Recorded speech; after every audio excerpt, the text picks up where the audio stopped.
नमस्कार। समृद्धिको आधार कृषि।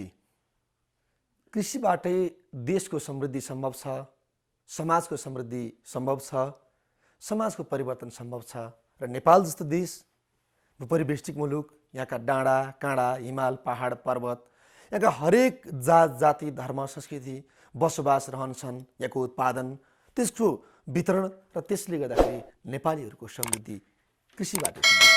समृद्धिको आधार कृषिबाट कसरी छ, हामी यो विषयमा स्थानीय सरकार, प्रदेश सरकार, केन्द्र सरकार र विभिन्न किसान, उद्यमी, व्यवसायी र पछिल्लो पटक कृषि मार्फत आत्मनिर्भर, स्वाभिमानी र आत्मसम्मानको पेसा बनाउन लागिरहेका उद्यमी किसानसँग बसेर कुराकानी गर्छौँ।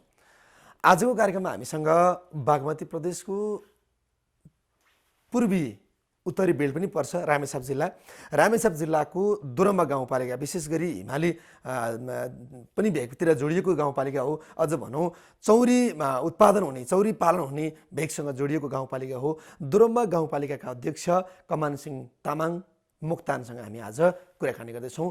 समृद्धिको लागि यो गाउँपालिकामा कृषिबाट कस्तो खालको आधार सिर्जना तयार भइरहेको छ। अझै यहाँलाई स्वागत छ कार्यक्रममा। धन्यवाद। आराम हुनुहुन्छ? हजुर, आराम। यहाँको कार्यकक्षमा आएर हामीले कार्यक्रम तयार गर्दैछौँ। पहिलो त हामीलाई यहाँसम्म निम्ता गरिदिनु यहाँलाई धन्यवाद छ। यहाँले आफ्नो एउटा गाउँपालिकाको अध्यक्ष अथवा स्थानीय सरकार प्रमुख बनेदेखि नै कृषिबाट आफ्नो गाउँपालिकालाई धनी बनाउने एउटा समृद्धिको आधार नै कृषि भनेर कस्तो खालको जग बसाल्नु? अहिले हामीले चाहिँ दोरम्बा गाउँपालिकामा यो गाउँपालिका एउटा कृषि मार्फत नै जनताको जीवन स्तर उकास्ने एउटा गाउँपालिकाको रूपमा हामीले बुझेका छौँ। र अहिले के छ भन्दाखेरि चाहिँ हामीले अधिकांश मान्छेहरू अहिले विदेशिएको छ र सहरतिर आकर्षण छ। त्यसको मतलब यहाँ चाहिँ हामीले देखेको चाहिँ के हो त भन्दाखेरि अब कृषि मा अलिकति किसानहरूको सुविधा, सक्रियता हैन र राज्यबाट पाउने सुविधाको अभावमा चाहिँ किसानहरू अलिकति कृषिप्रति चाहिँ अलि आकर्षित नभएको हो कि भनेको सुविधा नपाएकै कारण हो कि त्यसको उत्पादनमा के कारण त? के सुविधा पाएन किसानले? त्यो उत्पादनमा चाहिँ विशेष गरी चाहिने भनेको सिँचाइ पनि हो र चाहिँ मलबिउ पनि हो, प्रवृत्ति पनि हो। त्यो कारणले चाहिँ हामीले के देख्छौँ भने अहिले दोरम्बा गाउँपालिकामा हामीले चाहिँ विशेष गरेर हाम्रो 2-3वटा वडा चाहिँ आलु उत्पादन हुने ठाउँ हो। त्यो आलु उत्पादन गर्ने सन्दर्भमा चाहिँ अब विगतमा बजार पनि थिएन र यातायातको सुविधा पनि थिएन। त्यसले गर्दाखेरि चाहिँ जसरी चाहिँ कृषिबाट चाहिँ आत्मनिर्भर हुने ठाउँमा किसानहरूको अलिकति त्यतातिर चाहिँ कृषितिर चाहिँ त्यति ध्यान गएको देखिन्न। त्यसको कारण भनेको राज्यबाट त्यसलाई उत्पादनमा अलिकति जोड दिने र चाहिँ किसानहरूलाई सहुलियत दिने, किसानहरूलाई चाहिँ त्यो खालको चाहिँ सुविधा दिने। तालिमी, ज्ञान, सिप, प्राविधिक कुराहरू भए बजारीकरण पनि कुरा भएर त्यसको अभावमा पनि रहेछ। त्यसो हुँदाखेरि हामीले त्यसलाई थोरै पहिचान गरेर अहिले चाहिँ हामीले के भनेका छौँ भने आलु अहिले हाम्रो चाहिँ आलु ब्लकमा गएको छ। त्यसमा चाहिँ हाम्रो 1 नम्बर वडा डडुवा, 4 नम्बर वडा गौसरा, 2 नम्बर वडा दोरम्बा र 3 नम्बर वडा टोकरपुर। यो टोकरपुरमा पनि यो माथिल्लो बेल जस्तो साल्मे हैन, निङ्रे, यहाँ माथि लेखर्क, यिनीहरूमा चाहिँ हामीले के गरेका छौँ भने अब किसानहरूलाई 50% हामीले उपकरणहरू दिने र चाहिँ मलबिउको व्यवस्था गर्ने र यसपालि हामीले अब किसानहरूको उत्पादन भएको चिज पनि अब सट्ट चाहिँ काठमाडौँ लानुपर्ने, यहाँ चाहिँ रजिस्ट्री स्टोर छैन। हामीले यसपालि रजिस्ट्री स्टोरको निम्ति दुईटा चाहिँ प्रपोज गरेका छौँ। गौसरामा एउटा र डडुवामा एउटा। डडुवामा त अब बन्ने क्रममा छ। गौसरालाई हामीले यो वर्षबाट अर्को आर्थिक वर्षबाट बनाउने भनेर हामीले तयार गरेका छौँ। त्यसो हुँदाखेरि चाहिँ यसपालि अब जस्तो सैलुङको वरिपरि उत्पादन भएको आलु अब मुडेमा पुग्छ अनि मुडेको पनि त्यो छ उत्पादन, तर अधिकांश आलु चाहिँ सैलुङको सेरोफेरोबाट जान्छ। यो दोरम्बा जस्तो मेलुङ सैलुङ गाउँपालिका त्यताबाट जान्छ अनि त्यो चाहिँ मुडेकै आलु मात्रै भन्ने गरिन्छ। त्यसो हुँदाखेरि चाहिँ यसपालि हामीले किसानहरूलाई चाहिँ विशेष गरी दोरम्बाको आलु हो भनेर चाहिँ दोरम्बाको पनि एउटा चाहिँ पहिचान झल्काउने र किसानहरूलाई पनि कृषकहरूलाई पनि फाइदा हुने ढङ्गले अब आलुको बोरा प्याक गर्न आलु प्याक गर्न बोरा पनि हामीले छापेर दोरम्बा गाउँपालिका भन्ने छापेर भनेको पालिकाको चाहिँ ब्रान्डमा बजारसम्म पुर्याउने। अब यहाँले यो कुरा भन्दै गर्दा समृद्धिको आधार कृषि, समृद्धिको लागि त कृषि सम्भावना छ। अब स्थानीय सरकारसँग पैसा पनि छ, अहिले स्थानीय सरकार किसानको घर नजिक पनि छ अहिले, तर पनि किसान अझै समृद्ध बन्न सकेका छन् यो 3-4 वर्षको यहाँहरूको अभ्यासमा। यो अभ्यासमा नबन्नु पछाडिको कारण के सरकार मात्रै दोषी हो, अथवा किसान सक्रिय नभएका हुन्, अथवा यसमा चाहिँ बैंक वित्तीय संस्थाको लगानी नभएको हो, अथवा बजार नभएको हो, अथवा किसान चाहिँ नि अरू पेसातिर डाइभर्ट भएर चाहिँ यो पेसालाई हेपेको पेसा हो? के कारणले कृषि अगाडि बढ्न सकेन? यो चाहिँ अरू पेसामा डाइभर्ट भएरै हो मैले बुझेको। र अहिले चाहिँ हामीले यो गत वर्षबाट चाहिँ यता चाहिँ के गरेको छ भन्दाखेरि चाहिँ यो किसानहरूलाई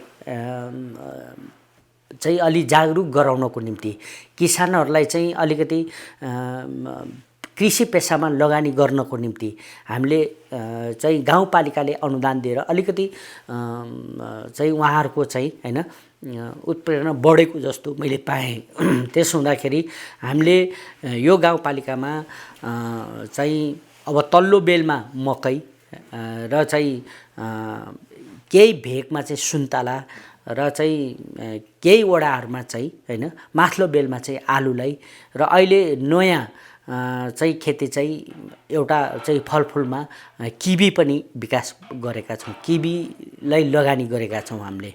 अहिले तपाईँले हेर्न सक्नुहुन्छ 1 नम्बर वडामा एउटा फार्म नै छ र चाहिँ यहाँ पारी 2 नम्बर वडामा पनि एउटा उहाँहरूले चाहिँ फार्म नै बनाएको छ। त्यसो हुँदाखेरि चाहिँ यो पहिलाको स्थिति हेर्ने हो भने चाहिँ राज्यको पनि ध्यान नपुगेको, किसानहरूको पनि जागर मरेको अवस्थामा अहिले हामीले किसानहरूको जोस जागरलाई थप हौसला बढाएको छ। र चाहिँ हामीले पहिलो वर्षमा त हामीलाई पनि अनुभव भएन, हामीले मात्रै बजेटिङ पनि थोरै छुट्यायो पहिलो वर्ष। पहिलो वर्ष चाहिँ हामीलाई के भयो भने बाटो नै विकासको आधार हो भन्ने ठान्यौँ हामीले। बाटो बिना त केही सम्भव भएन। तर बाटोले मात्रै पनि पुग्दैन नि फेरि, पुग्दैन, नपुग्ने रहेछ हैन। अब पहिलो वर्ष चाहिँ हामीले अलिकति त्यतातिर बाटो नै पहिला विकासको आधार हो भन्ने ढङ्गले बाटोतिर लाग्यौँ हैन, सडक निर्माणतिर लाग्यौँ। र अहिले चाहिँ किसानहरूले उत्पादन गरेको पहिला त के थियो त भन्दाखेरि उत्पादन गरेको चिज बिक्री नहुँदा पनि किसानहरू चाहिँ अलिक ह्रास भएको जस्तो महसुस गरे। र चाहिँ बाटो आइसकेपछि अहिले सबैले अहिले चाहिँ तपाईँको चाहिँ काठमाडौँमा गल्ली गल्लीमा गयो भने पनि हैन यो कहाँको आलु भन्दाखेरि चाहिँ दोरम्बाको आलु भन्ने गरिन्छ। किन भन्दाखेरि बाटो आइसकेपछि प्रत्येक किसानले यसपालि सबभन्दा हाइएस्ट भाउ आलुको र किसानहरूले नै यहाँ चाहिँ पाथीको चाहिँ 10 रुपियाँ 20 रुपियाँमा बेच्ने, धार्नीको चाहिँ 25-30 मा बेच्ने आलु यसपालि चाहिँ हामीले पनि सुने अनुसार र हामीले पनि बुझ्दाखेरि अनुगमन गर्दाखेरि किसानहरू पनि अति नै उता मूल्य राम्रो पाए भन्यो। कति पाए? कति? यही चाहिँ 160 रुपियाँसम्म चाहिँ आलु पाथीमा चाहिँ जोखिन्छ। पाथीमा किलोमा जाँदाखेरि पनि त मूल्य त राम्रै पाए। अब यहीँ पनि चाहिँ तपाईँको चाहिँ 70-80 रुपियाँ धार्नेसम्म हैन किसानले पाए। त्यसले गर्दाखेरि चाहिँ अब अधिकांश चाहिँ किसानहरू चाहिँ यसपालिदेखि चाहिँ आलुमा अलिकति 80 रुपियाँ धार्ने भन्दाखेरि किसानको लागत कस्ट राम्रै उठ्दो रहेछ। उठ्छ, एकदम उठ्छ हैन। र हामीले लास्ट स्टेजमा त अझ चाहिँ त्यो काठमाडौँमा पनि सर्टेज हुने, यहाँ पनि किसानहरूको पनि अब चाहिँ ऊ हुँदाखेरि चाहिँ 150-60सम्म पनि पुग्यो यहीँ। अब जस्तो यो आलुमा अझ परम्परागत हिसाबले हेऱ्यो भने त यो बुकमामा फलेको आलु भन्ने गरिन्थ्यो नि, त्यो लेभलको आलु चाहिँ अहिले उत्पादन हुँदैन। होइन, त्यहाँ हामीले के भनेका छौँ भने आलुलाई चाहिँ अब जति सक्दो अर्ग्यानिक बनाउनुहोस् होइन। परम्परागत भित्र पनि अर्ग्यानिक आलुको त अहिले पनि मूल्य छ, माग पनि छ। त्यस हुँदाखेरि यहाँ किसानहरूलाई हामीले चाहिँ यो मल पनि होइन, अब यो चाहिँ रासायनिक मल भन्दा पनि होइन, प्राङ्गारिक मलहरू होइन, घरको चाहिँ गाई भैँसीको चाहिँ होइन मलहरू तिनीहरू प्रयोग गर्ने भनेर भनेको छ।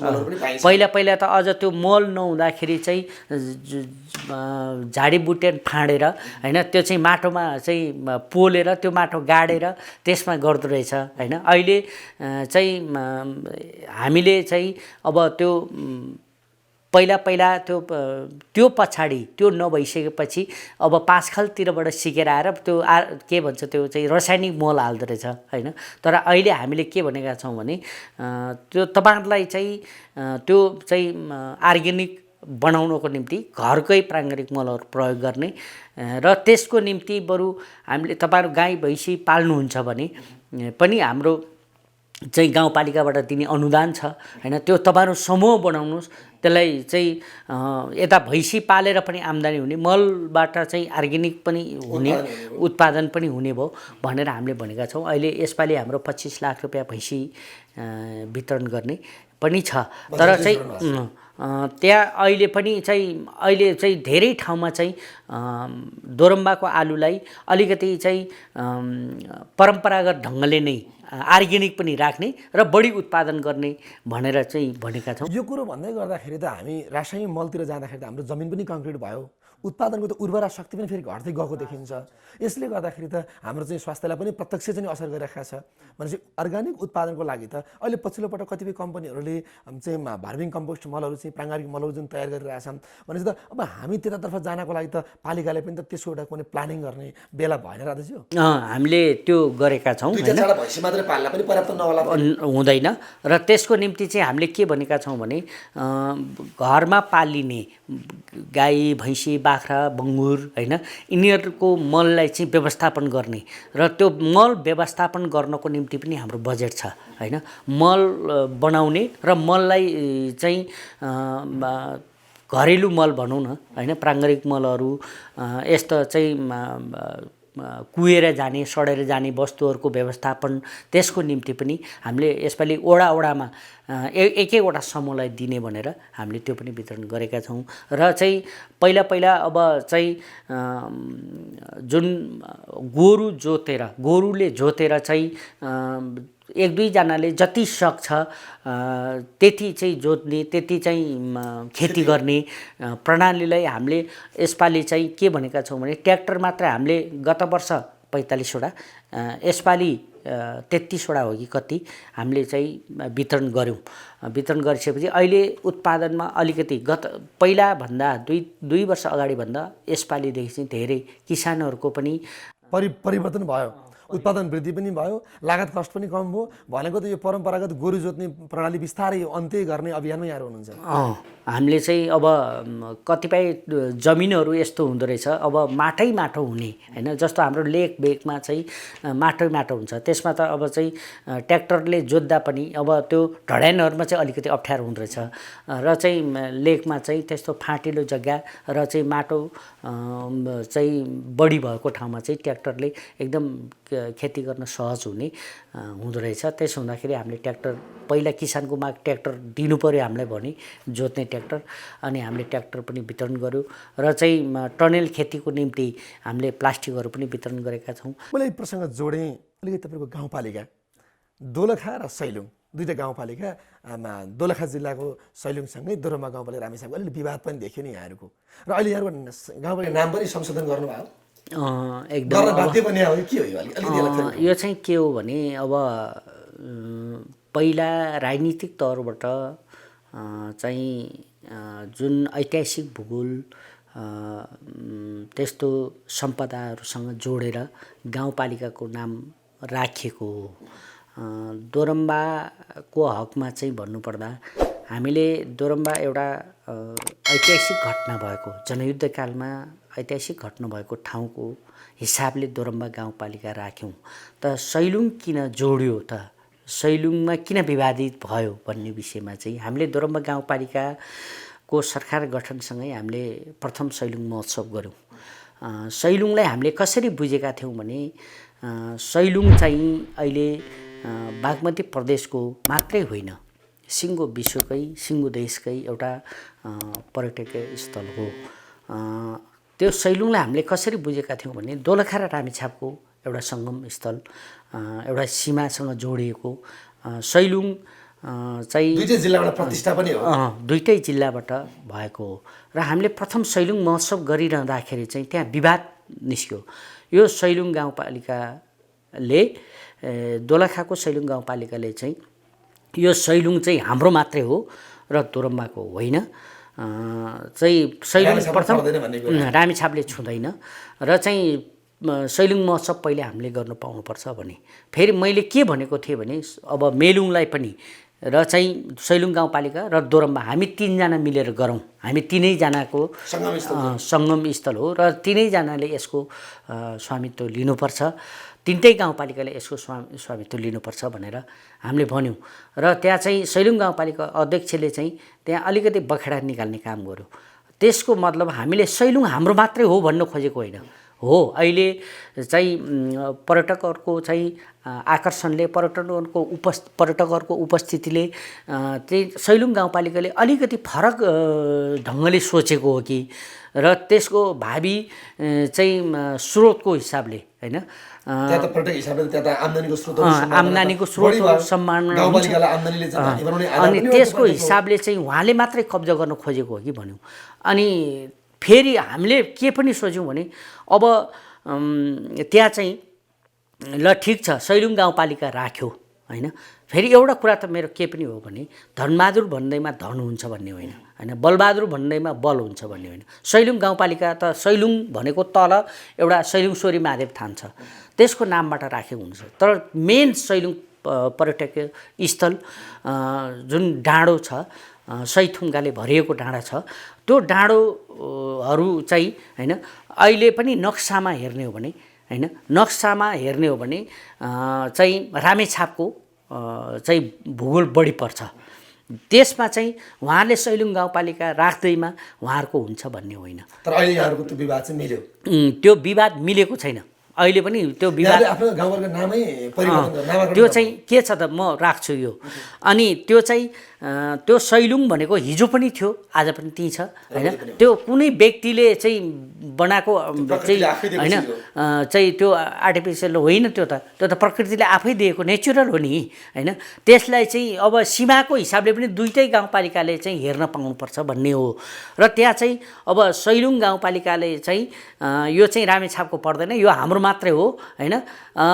त्यहाँको सैलुङ गाउँपालिकाको अध्यक्षको भाषामा भन्ने हो भने घित्रा जति चाहिँ रामेछापको अनुहार जति उतातिरको भन्ने ढङ्गले उहाँले प्रस्तुत हुनुभयो। तपाईँहरूले चाहिँ हेर्नु होला उहाँले बोलेको पनि। अब मैले यसलाई थोरै प्रसङ्ग जोड्दाखेरि यहाँहरूको यो सैलुङ त सैलुङ त अब नेपाल त पर्यटकीय हिसाबले गन्तव्यको हिसाबले अझ सरकारको 100 गन्तव्य मध्येमा एउटा गन्तव्य परेको ठाउँ पनि हो। त्यस हिसाबले त्यहाँको पूर्वाधार विकासको कुराहरू होला, त्यहाँ चाहिँ आउँदाखेरि पर्यटकको कुरा, आम्दानीको कुराहरू होला, पहिचानको कुराहरू होला, कला संस्कृतिको समस्याको कुराहरू होला भन्दाखेरि दुईटा जिल्लाको सङ्गम स्थल त्यसले पनि त तपाईँको गाउँपालिकालाई आर्थिक स्रोतमा त मजबुत बनाउने रहेछ नि त।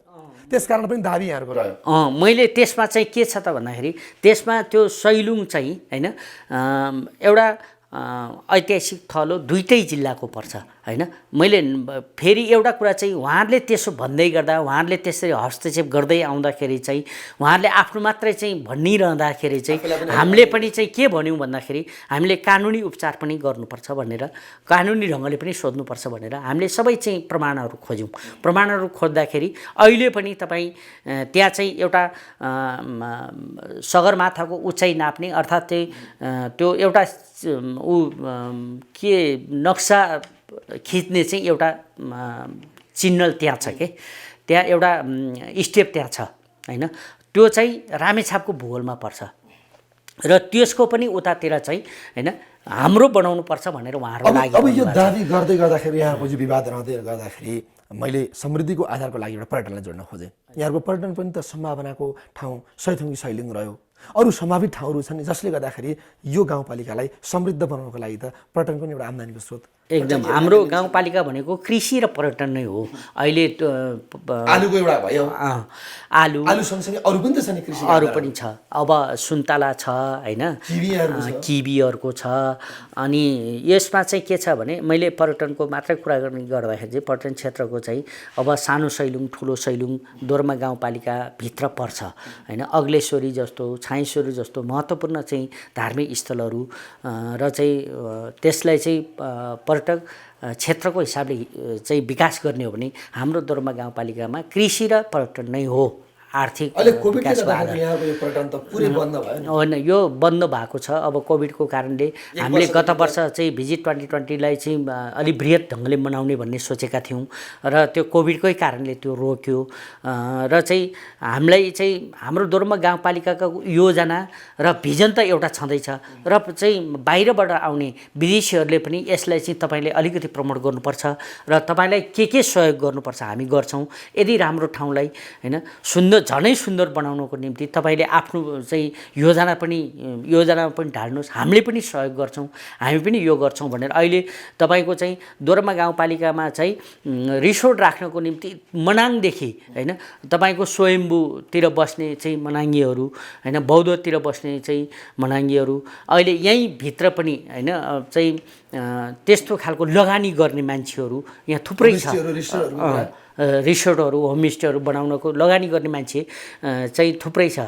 त एउटा कुरा चाहिँ के हो भने मैले सैलुङको सन्दर्भमा चाहिँ यो पर्यटन गन्तव्य गाउँ पनि घोषणा भएको ठाउँ हो र चाहिँ अहिले चाहिँ एउटा सैलुङ भनेको एउटा गन्तव्य स्थल हो र त्यो भित्र चाहिँ अब सैलुङ गाउँपालिकाले चाहिँ अब हामीले चाहिँ त्यसलाई दुवै तिरैबाट दुईटै जिल्लाले चाहिँ यसको बृहत एकीकृत योजना मार्फत यसको विकास गरौँ र पर्यटकहरूलाई आकर्षित गरौँ, त्यस्तो संरचनाहरू बनाऊँ भनेर हामीले सुझाव पनि दियौँ र उहाँहरूसँग बस्यौँ पनि।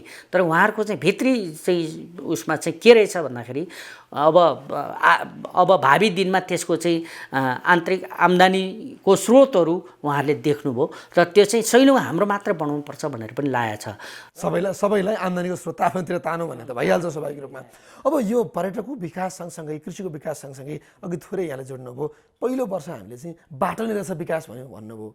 बाटो, बिजुली, खानेपानी, शिक्षा र स्वास्थ्य त त आधारभूत आवश्यकता नै भइसके। त्यो भन्दाखेरि त पूर्वाधारको हिसाबले पनि त यहाँको गाउँपालिकाबाट सदरमुकाम मन्थलीसम्म जोड्नको लागि त फेरि बाटो कालोपत्रै पनि हुँदैछ नि यहाँहरूको। पूर्वाधारको हिसाबले यहाँहरूको आफ्नो कार्यकालभित्र कति काम गर्नुभयो र फेरि त्यो सँगसँगै अरू कामहरू कति हुँदैछन्? हामीले चाहिँ अब यो बाटोको सन्दर्भमा चाहिँ यो हाम्रो आन्तरिक चाहिँ गाउँपालिकाको स्रोतले भनौँ न, गाउँपालिकाको स्रोतले अहिले सबै वडामा क्युको बस कन्टिन्यू चल्छ हिउँदो बर्ख। हामीले 6 महिना पनि धाउधाउ हुने गाडी चढ्नलाई र चाहिँ गाडीको यात्रा गर्नलाई त्यस्तो स्थितिबाट अहिले हिउँदो बर्ख जस्तोसुकै चाहिँ बाढी पहिरो आए पनि पानी आए पनि हामीले चाहिँ 12 महिना गाडी चल्ने वातावरण बनाएको छ। बाटो ट्र्याक ओपनको हिसाबले हेर्ने हो भने हाम्रो प्रत्येक टोलमा पुगेको छ। साबीको वडा 47 वडा छ, 47 वडामा हामीले सबै चाहिँ वडामा गाडी चल्ने बनाएका छौँ। र अर्को चाहिँ अहिले हाम्रो के छ त भन्दाखेरि अब पिचको बाटो चाहिँ हामीले 2टा राखेका छौँ। 2टा, एउटा चाहिँ मन्थली गाल्पा गुराँसे चौरी खोला, एउटा चौरी खोला थापा गाउँ यो थर भन्ज्याङ पुडी के अरे चाहिँ यो टोकरपुर र दुधुले भन्ज्याङ दोलखासँग जोड्ने। त्यो भयो भने दोलखाको मान्छेलाई काठमाडौँ जानलाई चाहिँ एकदम यहाँबाट सहिलो हुन्छ। र अहिले हाम्रो त्यसमा थप चाहिँ के छ त भन्दाखेरि दोरम्बा टोकरपुर गौसरा र चाहिँ ढुङ्गे जोड्ने, ढुङ्गेसम्म त अब पिच हुँदैछ र चाहिँ दोरम्बाबाट सैलुङसम्म बाटो जोड्ने भनेर हामी लागेका छौँ। र चाहिँ यसपालि चाहिँ नेपालको सङ्घीय सरकारले चाहिँ प्रत्येक गाउँपालिकाको जोड्ने गाउँपालिकासम्म चाहिँ कालोपत्री गर्ने भनेर जुन अवधारणा ल्यायो त्यसबाट चाहिँ गाल्पा हुँदै दोरम्बा हुँदै टोकरपुरसम्म पिचको छ। यो हाम्रै कार्यकालबाट सुरु हुन्छ र अरू चाहिँ हामीले केन्द्र र प्रदेशलाई चाहिँ जोड दिएका छौँ। चाहिँ केन्द्र र प्रदेशको बजेटले हामीलाई सहयोग गर्नुपर्छ। हामीले त्यो चाहिँ हामी कार्यक्रमको अन्तिममा छौँ अध्यक्षज्यू। यहाँको कार्यकालमा यहाँले आफ्नो एउटा पार्टीगत राजनीति गर्दै आउँदै गर्दा केही घोषणा पनि पत्रहरू तयार गर्नुभएको थियो होइन? गाउँपालिका यस्तो बनाउँछु, यो गर्छु, त्यो गर्छु, मलाई भोट दिनुहोस्, जिताउनुहोस्। त्यसको कति प्रतिशत पुरा गर्नुभयो र अब बाँकी कार्यकालमा पुरा होलान्? अब घोषणा पत्रकै कुरा गर्ने हो भने चाहिँ मेरो लक्ष्य भनेको चाहिँ होइन, मैले सुरुमा के सोचेको थिएँ भने दोरम्बा गाउँपालिका भनेको शिक्षाको क्षेत्रमा अत्यन्तै कमजोर थियो र अहिले प्राथमिकताको हिसाबले हामीले सडक, कृषि र शिक्षा, त्यसपछि स्वास्थ्य भनेका थियौँ।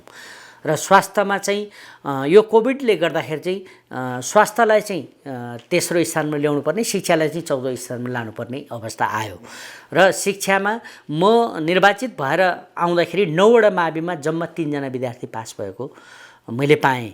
र चाहिँ शिक्षा सम्बन्धी मिटिङहरूमा, बैठकहरूमा, गोष्ठीहरूमा जाँदाखेरि मैले चाहिँ सिट ठाडो पारेर बोल्न सक्ने अवस्था थिएन।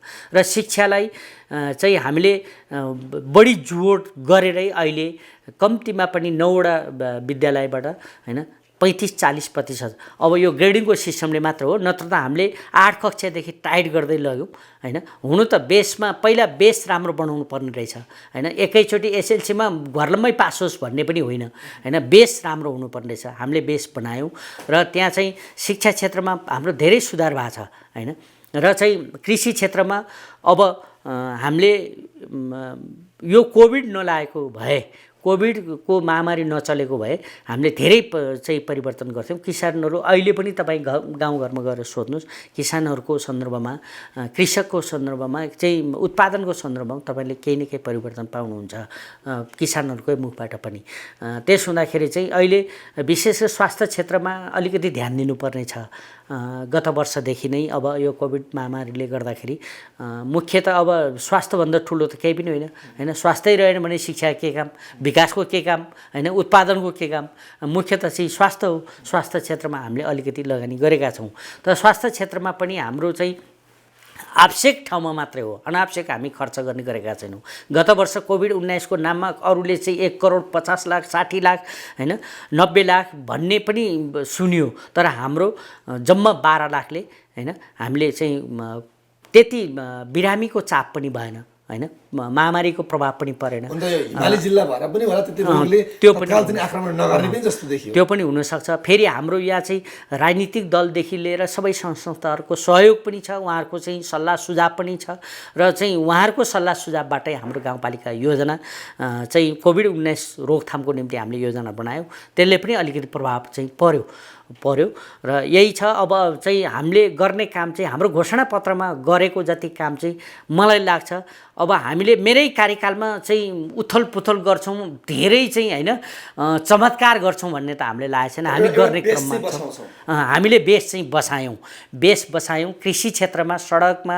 शिक्षा क्षेत्रमा, स्वास्थ्य क्षेत्रमा। अहिले हाम्रो विकास निर्माणकै काम हेर्ने हो भने हाम्रै कार्यकालमा दोरम्बामा चाहिँ 1500 को हस्पिटल ल्यायौँ। स्वास्थ्य चौकीबाट हामीले 1500 को हस्पिटलमा रूपान्तरण गऱ्यौँ, चाहिँ प्राथमिक हस्पिटलमा रूपान्तरण गऱ्यौँ। अहिले भवन बन्दैछ, अहिले जग खार्ने काम भइरहेको छ। र चाहिँ यसपालि प्रदेश हिजोअस्ति मात्र हामी गएर हामीले चाहिँ 3 करोड चाहिँ सङ्घीय सरकारबाट ल्यायौँ। 1 करोड पहिल्यै दिएको हो र हामीले पनि त्यहाँ चाहिँ 1 करोड जति लगानी गऱ्यौँ।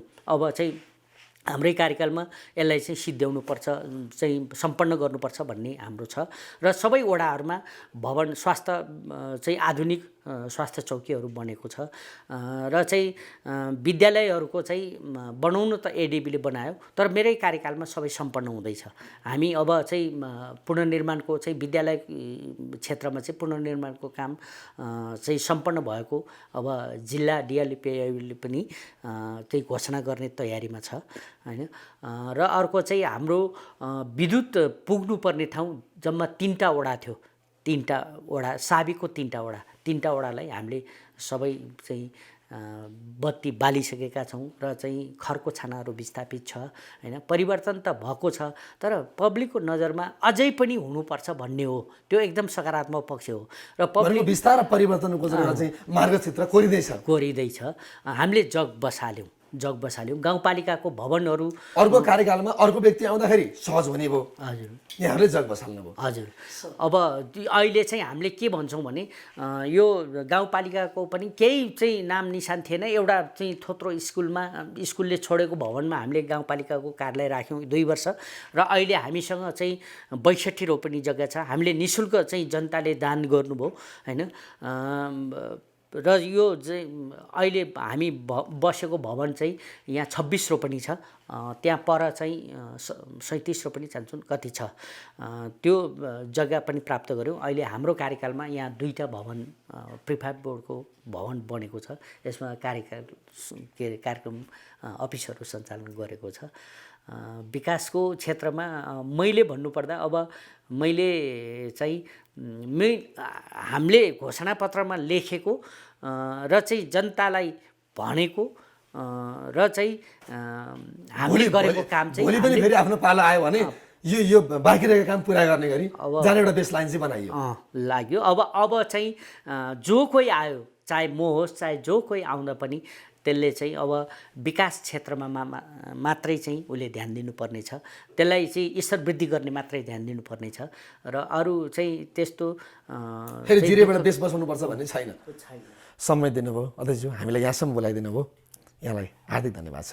धन्यवाद यहाँहरूलाई पनि यहाँसम्म आएर मेरो विचार, मैले गरेको विकास निर्माणको कामहरू, जनताले अनुभूत गरेको कुराहरू यहाँहरूले पनि चाहिँ राख्ने मौका दिनुभयो, यहाँहरूलाई पनि धेरै धेरै धन्यवाद। हस्, धन्यवाद।